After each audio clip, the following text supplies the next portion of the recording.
하게 되네요. 저 모르시는 분 혹시 계세요? 처음 봤다.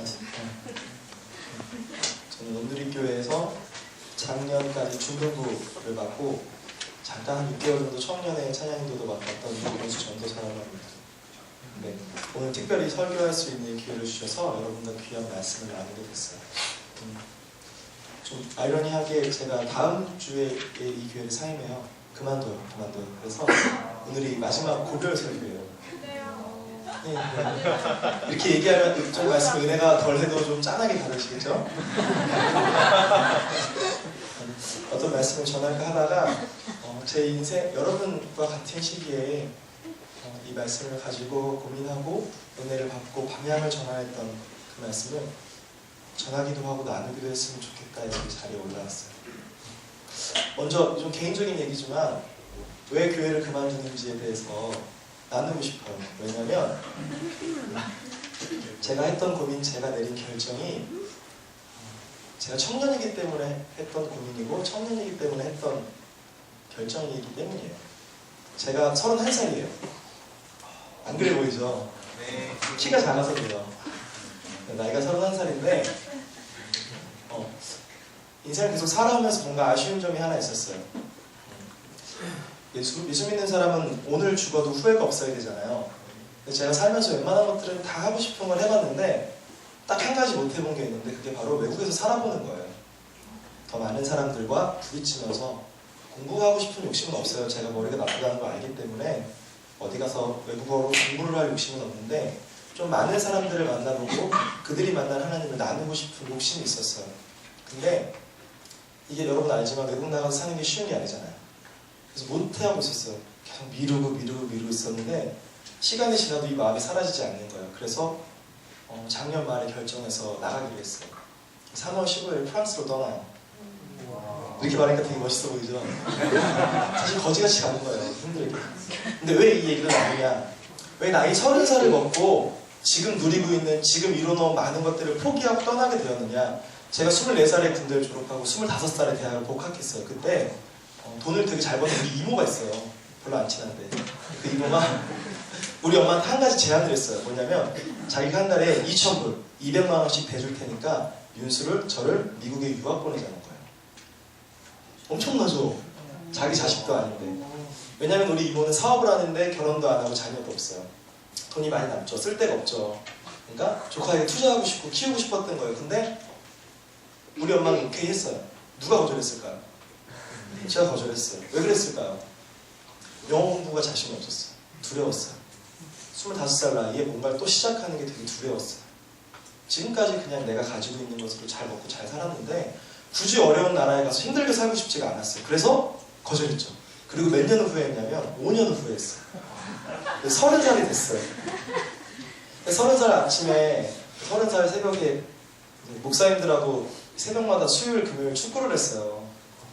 근데 한 10월쯤 축구를 마치고 집에 오면서 무슨 생각이 드냐면 내 인생에 아직 한 가지 못 이뤄본 게 뭐가 있을까 그랬더니 외국 나가는 거예요.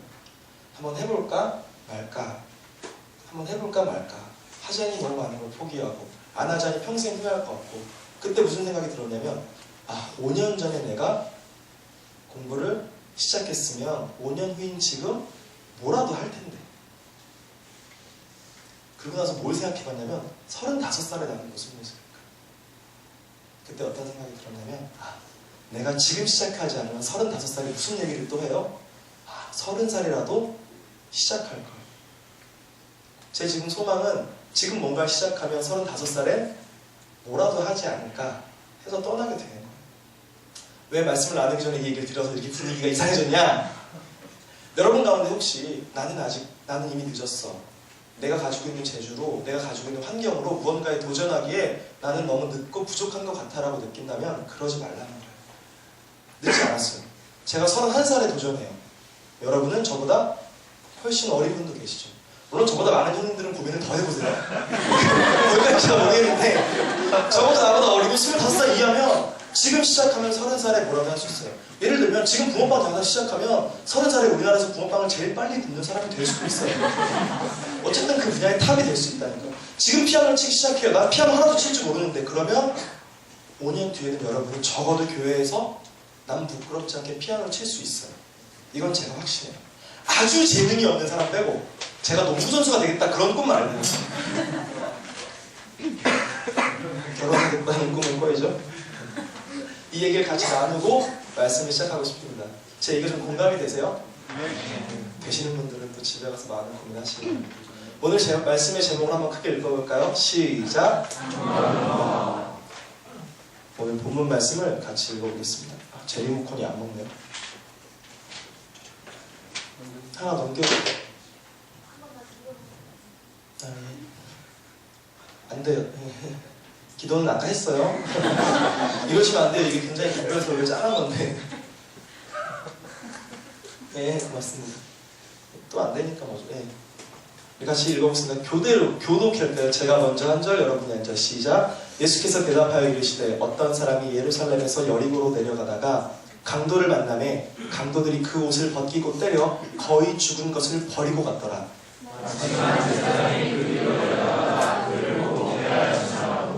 또 이와 같이 한 레위인도 그곳에 이르러 그를 보고 피하여 지나가되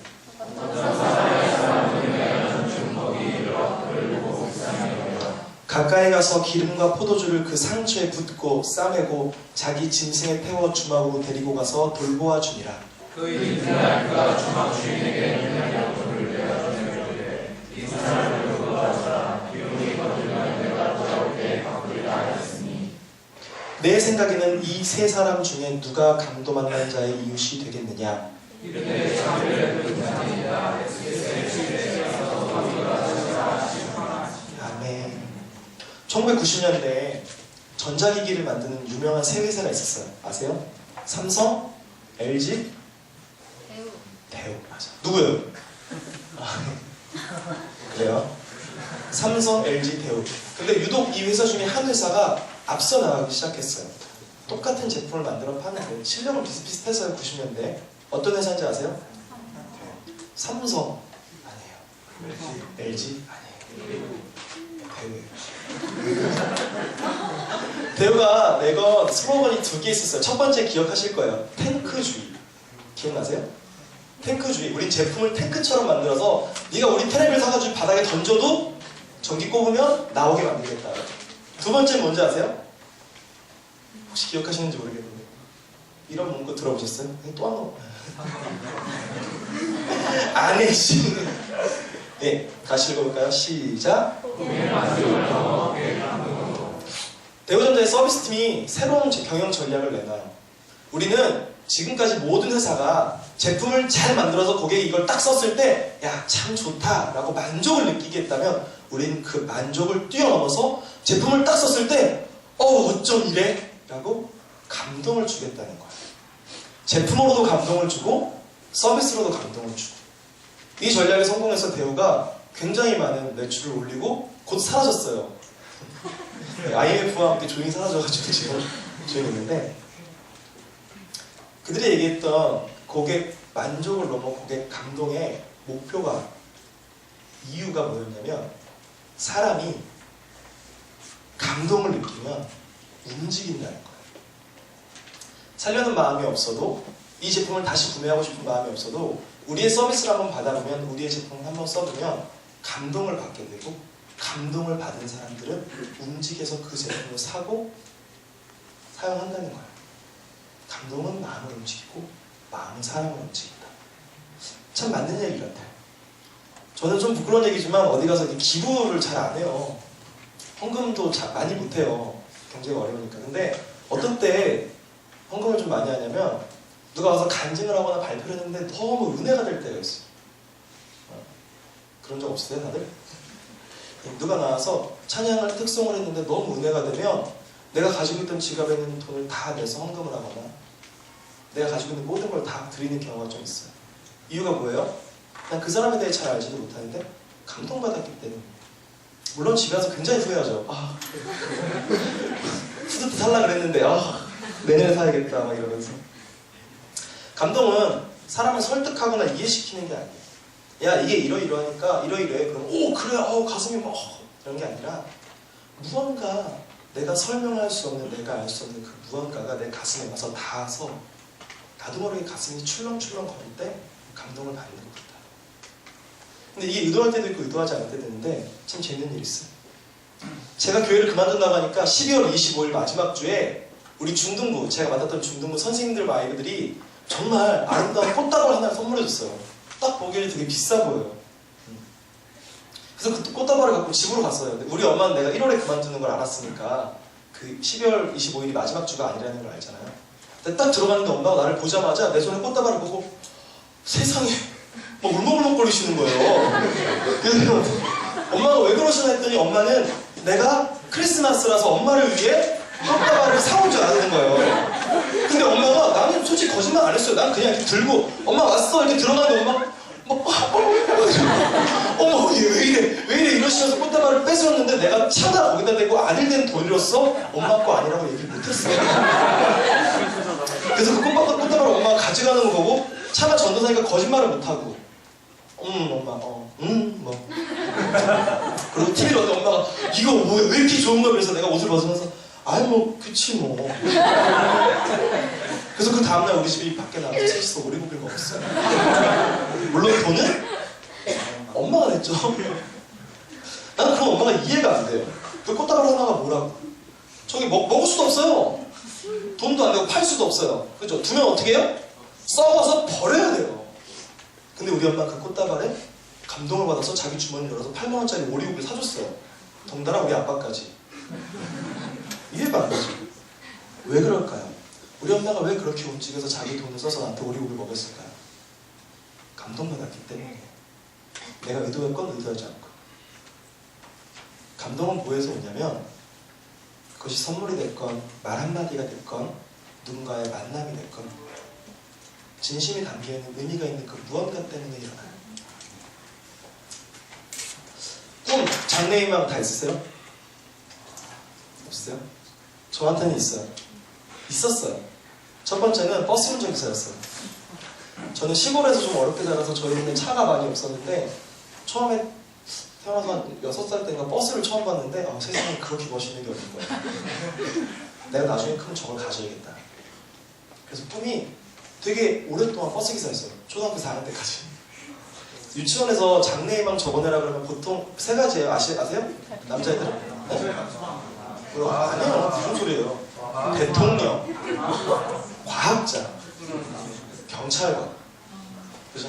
여자애들은 경찰관을 빼고 선생님을 넣으면 돼요. 안 그래요? 저만 그래요? 근데 저만 유일하게 초등학교에서 유치원에서 장래희망을 적어내라 그러면 버스기사. 조금 달라진 때가 있었어요. 택시기사. 택시를 봤는데 택시가 좀 멋있더라고요. 근데 다시 꿈이 또 바뀌었어요. 왠지 알아요? 버스가 좀 비싸더라고요. 버스기사. 두 번째 꿈은 버스기사이면서 한 가정의 아버지가 되고 싶었어요. 저는 어린 시절에 아버지가 안 계셨어요. 8살 때까지. 사우디에서 열심히 석유를 파고 계셨는데 그래서 나는 8살 때 우리 아버지 처음 만났어요. 그래서 남들이 아빠랑 목욕탕 가는 게 그렇게 부러웠어요. 저는 아버지 덕분에 7살까지 여탕을 갈 수 있었어요. 여러분 5살만 되면 다 알아요. 지금 생각해봐요. 되게 웃겨요. 5살만 되면 남자들이 다 알아요. 엄마들. 근데 저는 7살까지 여탕을 다녔어요. 감사하죠? 유치원 친구만 안 만나면 괜찮은 거예요. 난 한 가정에 좋은 아버지가 되고 싶었고 세 번째로는 전파사 주인이 되고 싶었어요. 우리 아버지를 닮아서 뭐 물건을 뜯고 고치고 이런 걸 되게 좋아했어요. 네 번째로는 축구선수가 되고 싶었어요. 근데 내가 어느 날 중학교 2학년 때 8월 11일 날 우리 교회에서 하는 여름 수련회에 억지로 끌려갔다가 누군가를 만났어요. 누군가에 대한 얘기를 듣고 그날 밤에 무릎을 꿇으려서 무릎을 꿇고 기도를 하라니까 기도를 하다가 누군가를 만나서 아까 꽃다발을 받은 우리 엄마처럼 감동을 받았어요. 그래서 정작 14년 동안 이루어오던 저 꿈을 다 내려놓고 새로운 길을 가기로 결정했어요. 사람이 꿈과 진로, 방향이 바뀌는 게 쉬운 일이 아닌데 저는 그게 한 번에 되더라고요. 왜? 감동을 받았기 때문이에요. 무엇에? 내가 만난 그분의 삶에, 그분의 생각에, 그분의 말씀에. 근데 아이러니하게 그 꿈의 방향전환이 일어나고 15년이 또 흘러서 지금 이 자리에 전도사가 됐는데 생각해보면 이걸 다 하고 있어요. 제가 교회 공부 잘 맨날 보거든요. 어제도 공항 갈 때 공고 차고 갔는데 네. 아버지는 되겠죠 설마. 딸이 안 타냐고 그래요. 교회에서 뭐 고장난 거 있으면 참 많이 고쳐요. 보일러도 고치고 전등도 고치고. 제 책상 서랍에 전등이 한 10개 있어요. 웃기죠. 마지막으로는 축구는 목사님들과 조기 축구를 열심히 하고 있습니다. 예수님 만나서 꿈을 포기하고 새로운 길을 접어들었는데 돌아보니까 되게 웃기게 저걸 다 하고 있는데 저기에 플러스 하나 목회자의 길을 걷고 있어요. 굉장히 순간적이었어요. 그리고 한 번뿐이었어요. 왜 어땠냐고 설명하면 말하라고 하면 설명하기는 좀 어려운데 내 안에 확실히 그분을 만난 기억과 느낌과 흔적이 있어요. 그리고 결심하고 돌아서게 됐어요. 이 얘기는 다음에 나눌 기회가 있으면 나눌 수 있게 됐으면 좋겠어요. 근데 제가 그때 누굴 만났냐면 예수님을 만났어요. 기도하다가 나도 모르게. 근데 예수님을 만나고 예수님에 대해 알아가면서 이 길에 대해서 후회하지 않고 계속 갈 수 있었던 힘, 계속 가야겠다고 결심하게 된 건 이분의 이런 모습 때문이었어요. 우리 같이 말씀을 하나 더 읽을 텐데요. 리모컨처럼 네. 한번 같이 큰 목소리로 3절밖에 안 되니까 읽겠습니다. 시작. 하나님 먼저 예수께 와서 걸어엎드려 간구하였는데 원하시면 저를 깨끗하게 하실 수 있나이다. 예수께서 불쌍히 여기사 손을 내밀어 그에게 드시며 이르시되 내가 원하는 이 깨끗함을 받으라 하시니 곧 나를 이 세상에서 떠나고 깨끗하게 하려 하신다. 아멘. 듣긴 들었어요. 알긴 알고 예수님이 병도 고치고 많은 능력이 있었대요. 근데 본 적도 없잖아요. 그죠? 그런 사람을 위해서 내 인생을 바치고 싶지 않았는데 이 구절을 읽고 아, 이분이 진짜구나. 그리고 나도 저렇게 살아야겠다고 생각했어요. 어떤 구절인지 아세요? 이 구절을 아는 유일한 사람 중에 한 명 있는데 예전에 한번 나누긴 했는데 41절 다시 한번 읽어볼게요. 시작. 예수께서 불쌍히 여기사 손을 내밀어 그에게 대시며 이르시되 내가 원하는 이 깨끗함을 받으라 하시니. 예수님이 병을 많이 고치니까 많은 사람들이 예수님을 찾아왔어요. 고쳐주세요. 도와주세요. 그래서 예수님이 진짜 많은 환자들을 고쳤어요. 사복음서에 보면 귀 먹은 사람도 고치고요. 장님도 고치고 앉은 병이 일으키고요. 죽어가는 사람 다시 일으키고 나 사람 막 죽어있는데 잔다고 막 그래가지고 무슨 소리냐고 그랬죠. 일어나봐. 그때 일어나고 막 이런 일들이 많았어요. 이 구절은 조금 달라요. 보통 예수님이 누군가를 고칠 때 누군가에게 도움을 줄 때 제일 많이 하신 방법이 말씀이었어요. 슬참이가 장님이에요. 이러고 오면 눈 떠! 그럼 떴다니까요. 그죠? 강호가 앉은 백이면 일어나! 그럼 일어났었어요. 근데 오늘 주인공, 오늘 본문에 누가 등장하냐면 문둥병 걸린 사람이 등장해요. 나병. 다른 말로 하면 문둥병. 이건 뭐냐면 피부병이에요. 알아요? 피부가 썩어가네. 피부병은요 전염병이에요. 옮아요. 어떻게 옮는지 아세요? 공기 중에 무슨 이렇게 전염병 이렇게 균이 떠다녀서 같이 있으면 옮을까요? 어떤 때 옮냐면 접촉을 통해서 옮아요. 이해하세요? 만지면 옮는다는 거예요. 이 나병 환자가 예수님께 다가왔어요. 예수님 저 좀 고쳐주세요. 예수님 여태까지 어떻게 고치셨다고요? 일어나, 눈 떠, 가, 나아라. 근데 오늘 예수님 어떻게 하세요? 41절 뒤에 불쌍히 여기사 손을 내밀어 그에게 대셨대요. 어떤 병이라고요? 전염병. 어떻게 옮아요? 접촉. 예수님 이거 모르셨을 것 같아요? 아시죠? 근데 왜 손을 내셨을까요? 여기에 오늘 말씀의 비밀이 숨겼어요. 사람이요 몸이 아프면 참 힘들어요. 참 힘들어요. 돈이 없어도 힘들어요. 능력이 부족해도 힘들고요. 남들보다 뭐가 떨어지면 힘들어요. 저 같은 경우는 키가 작아서 되게 힘들어요. 저 초등학교 때 3번, 4번을 왔다 갔다 6년을 했어요. 이게 참 컴플렉스고 힘들어요. 근데 진짜 힘든 건 뭔지 알아요? 남들과 다르다는 것, 남들보다 못하다는 것을 힘듦과 동시에 외롭다는 거예요. 내가 아프면, 내가 부족하면 사람들이 나와 함께 있으려고 하지 않아요. 제가 가난할 때 친구들이 나와 함께 있으려고 하지 않아요. 그러니까 사람이 몸에 병이 생기면 사람이 병을 오래 앓으면 두 가지 병을 동시에 앓는 거예요. 몸의 병과 마음의 병. 예수님은 이걸 아시는 분이었어요. 그래서 예수님은 몸의 병뿐만 아니라 이 환자의 마음의 병도 고쳐주고 싶으셨나 봐요. 이 환자가 정말 바라던 일이 뭐가 있을까요? 내가 확신할 수 없지만 아마도 누군가 나를 한번 만져주었으면. 얼마나 나병에 오랫동안 걸렸는지 모르겠지만 적어도 나병이 걸린 시점부터 지금까지 누구도 이 사람을 만지지 않았겠죠. 사람 손길이 얼마나 그리웠을까. 되게 웃기지 않죠. 되게 무서운 실험이 있어요. 정서불안이 있는 아이들을 치료할 때 어떻게 하는지 알아요? 안아줘요. 근데 어떻게 안아주냐면, 예를 들어 강호가 실제로 약간 또라이 같잖아요. 근데 이런 초등학교 1학년 애가 있다고 생각해봐요. 8살짜리. 야, 이 정도의 8살이면 그건 진짜, 그쵸, 그건 어떻게 해야 돼. 그거는 북한 핵만큼 위험한 애인데. 이런 애를 치료하면, 치료사가 가면 너 왜 그러니 뭐하니 이런 얘기를 듣지 않고요. 강호 왔어? 그리고 30초 동안 안아요. 어떻게 하냐면 심장과 심장이 닿게. 그러니까 얘 머리가 대가리라고 뻔했어요. 제가 말이 안 좋아요. 얘 대가리 아니에요. 얘 머리가 내 머리 오른쪽이에요. 그러면 내 심장하고 얘 심장이 닿겠죠. 그렇게 꼭 안고 있으면 처음에는 어떤지 알아요? 미칠 것 같아요. 쪽팔려서. 부끄러워요. 누구 안는 거 되게 부끄러워요. 더군다나 잘 모르는 사람이잖아요. 더군다나 그게 남자는 더 짜증나겠죠? 안고 가만히 있으면 처음에는 막 이러다가 10초, 11초 지나잖아요. 그러면 진짜 신기하게 그 사람 심장 뛰는 게 느껴져요. 그리고 한 20초 지나면 편안해져요. 한번 해볼까요?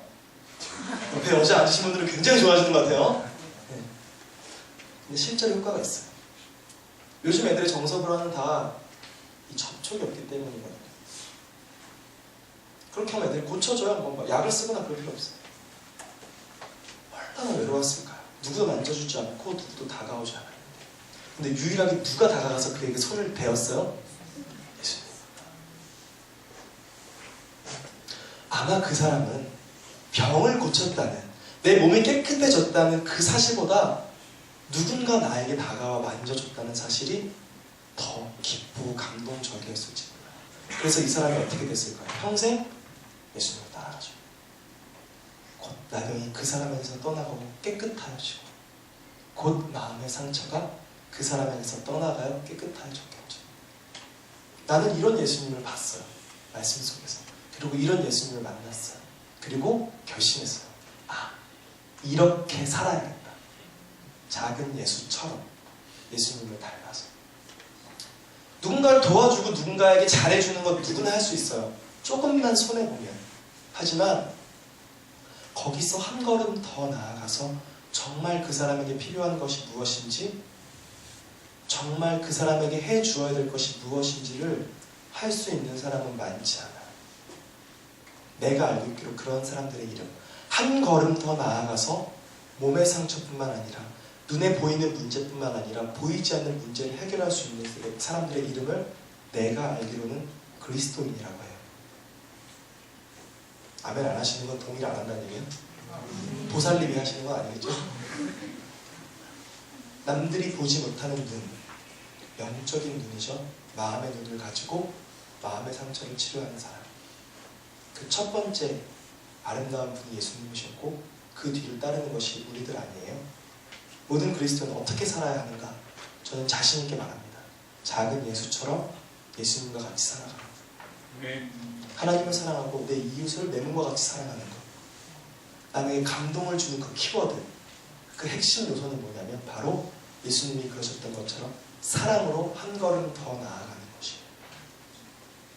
이렇게 한 걸음 더 나아가는 사람들이 많아질 때 저는 이 세상이 분명히 변할 것이라고 믿어요.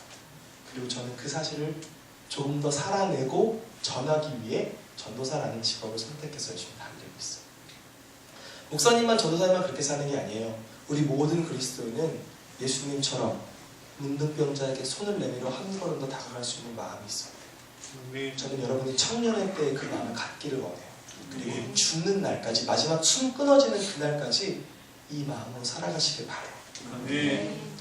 한 번뿐일 것 같아요? 한 번 더 볼게요. 오늘 읽은 본문 말씀이에요. 네. 처음으로 가주시면 PPT 1번.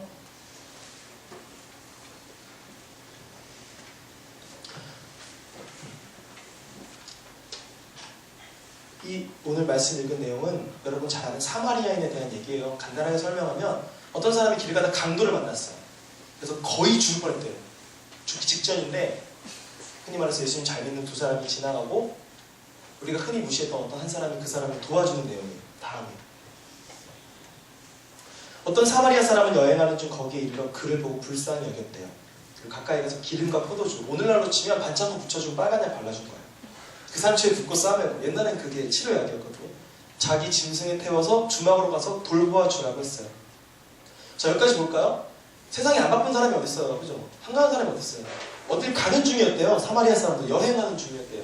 어디론가 목적을 가지고 가는 바쁜 와중에 죽어가는 사람을 봤어요. 그리고 참 좋은 마음으로 이 사람 도와줘야겠다 그래서 자기가 가지고 있던 약을 잘 쓰고 어디까지 데려다 줬어요. 이런 사람이 세상에 있어요, 없어요? 없어요. 여러분은 지나가다가 누가 이렇게 술 취해서 누워있으면 가서 도와줄 것 같아요? 저는 이제 아침에 출근할 때마다 어떤 걸 보냐면 그 버스 정류장 앞에서 꼭 주무시는 술 취한 분들이 계세요. 숙제 아저씨들. 여름에 좀 괜찮은데 겨울에는 어떤 걱정이 드냐면 혹시 돌아가시지 않을까? 겁도 나요. 근데 한 번도 가서 손 내밀어서 아저씨를 깨워본 적이 없어요. 귀찮는 마음보다 좀 두려운 마음도 있고 만약에 정말 죽었으면 어떡하지? 이런 걱정도 있고. 근데 우리 청년 중에 그런 아저씨를 꼭 깨우는 사람이 계시더라고요. 누군지는 이제 서로 알아보세요. 근데 우리가 지나가다가 누가 다치는 것만 봐도 신기하다! 이런데도 막상 자기 갈 길을 멈추고 자기 돈을 들여서 도와주는 사람 많지 않아요. 그 정도만 해도 참 좋은 사람이에요. 근데 오늘 말씀에 이 사마리아 사람이 어떻게 하냐면 다 고쳐주고 그 이튿날 다음날 주막 주인에게 데나리온 2를 더 내어주면서 이런대요. 모자라면 더 써요. 여기까지만 해도 참 잘했는데 이 사마리아 사람이 하나 더 해요. 뭐 하냐면 이 사람이 일어났을 때 쓸 수 있는 경비를 두고 가요. 한 걸음 더 나가는 거죠. 여기까지만 해도 사람들이 이 사람을 욕하지 않고 어쩌면 표창장 줄지도 모르는데 이 사람은 그 다음 상황까지 생각하는 거예요. 일어났을 때 이 사람이 먹을 게 없으면 어떡하나, 집에 갈 차비가 없으면 어떡하나. 일어난 강도 만난 사람이 아픈 가운데 잠에서 깨었을 때 어떤 기분일까요? 누가 나를 치료해주고 여기까지 데려왔어요. 너무너무 고맙겠죠. 근데 일어나서 집에 가려고 하니까 주인이 뭘 줘요? 2 데나리온을 주면서 그 사람이 이것도 주더라. 감동적이지 않을까요? 그럼 그 사람 바뀌겠죠. 변하겠죠. 인생. 이미 충분했지만 예수님은 하나 더 주라고 하세요. 이 다음 구절 볼까요? 네 생각에는 이 세 사람 중에 누가 강도받는 자의 이웃이 되겠느냐? 예수께서 이르시되 가서 너도 이와 같이 하라. 예수님 본인도 그렇게 사셨어요. 한 걸음 더 나아가면서. 그리고 우리에게 말씀하십니다. 너도 가서 이렇게 살아라. 간절히 소망하기로는 우리 오늘의 교회 청년들이 한 걸음 더 나아가는 사람들이 되길 원합니다. 예수님처럼 작은 예수로 이 세상을 살아가는 사람들이 되길 원합니다.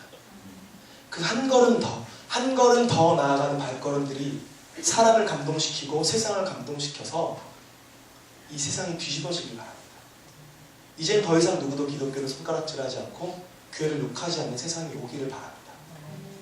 그 세상을 이룰 수 있는 것이 무엇일까요? 능력 있는 말씀일까요? 멋진 찬양일까요? 아름다운 성전일까요? 많은 돈으로 사람들을 도와주는 것일까요? 저는 아니라고 생각합니다. 저는 그리스도인이 모두 다 한 걸음씩 더 나아갈 때 그런 세상이 이루어진다고 생각해요.